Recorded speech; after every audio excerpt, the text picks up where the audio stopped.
एक तरफ महुआ मोइत्रा का बड़ा बयान तो दूसरी तरफ दिल्ली पुलिस का कड़ा विरोध। महुआ मोइत्रा कह रही हैं कि उमर खालिद जैसे लोग लंबे समय से जेल में हैं, जबकि दोषी ठहराए गए कुछ लोगों को पैरोल मिलती रही है। वहीं दिल्ली पुलिस का कहना है कि उमर खालिद और शर्जील इमाम की कथित भूमिका गंभीर है और वो 2020 के दिल्ली दंगों से जुड़े मामले में कथित साजिश के मुख्य आरोपियों में शामिल हैं। यानी एक ही मामले को लेकर दो बिल्कुल अलग अलग दलीलें सामने हैं।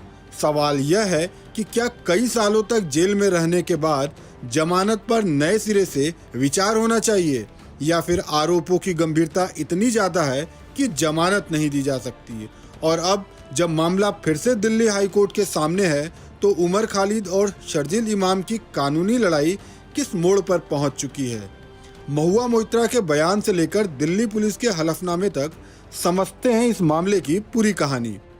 तृणमूल कांग्रेस की सांसद महुआ मोइत्रा ने लंबे समय से जेल में बंद उमर खालिद के समर्थन में सोशल मीडिया पर एक पोस्ट किया है। महुआ मोइत्रा ने अपने पोस्ट में डेरा सच्चा सौदा प्रमुख गुरमीत राम रहीम का जिक्र करते हुए उमर खालिद के मामले पर सवाल उठाए। उन्होंने आगे लिखा, विद्वान हो इसलिए अंदर हो, बलात्कारी होते तो कब का बाहर निकल जाते। महुआ मोइत्रा ने आगे लिखा कि निराश नहीं होना है और अंत में मशहूर पंक्ति हम देखेंगे का जिक्र किया। महुआ का यह पोस्ट तेजी से चर्चा में आ गया है, लेकिन इस बयान के बाद बहस सिर्फ राजनीति तक सीमित नहीं है। इसके पीछे एक बड़ा सवाल है।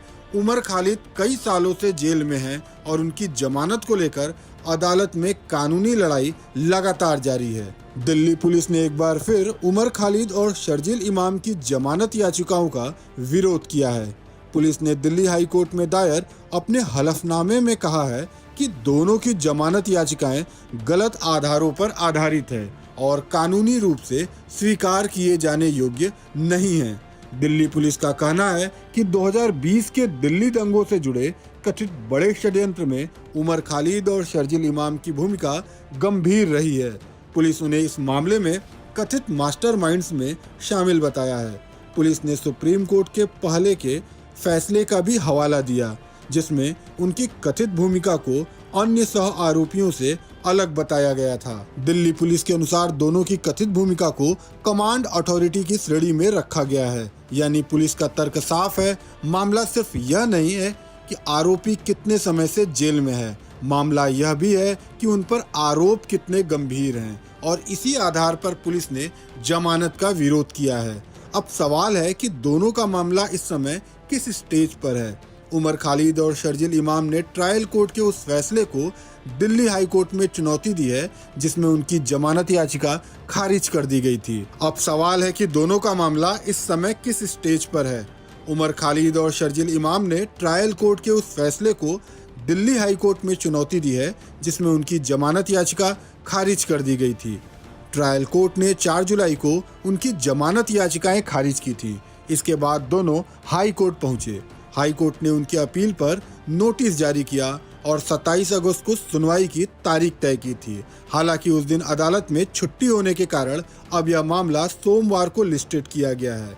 यानी अब दिल्ली हाई कोर्ट के सामने दोनों पक्षों की दलीलें फिर से रखी जाएंगी। अब इस पूरे मामले को दो अलग अलग दलीलों के बीच समझना जरूरी है। पहली दलील है लंबी हिरासत। महुआ मोइत्रा का सवाल है कि अगर मुकदमा वर्षों तक चलता है तो जमानत और व्यक्तिगत स्वतंत्रता के मुद्दे पर भी विचार होना चाहिए। दूसरी दलील आरोपों की गंभीरता पर है।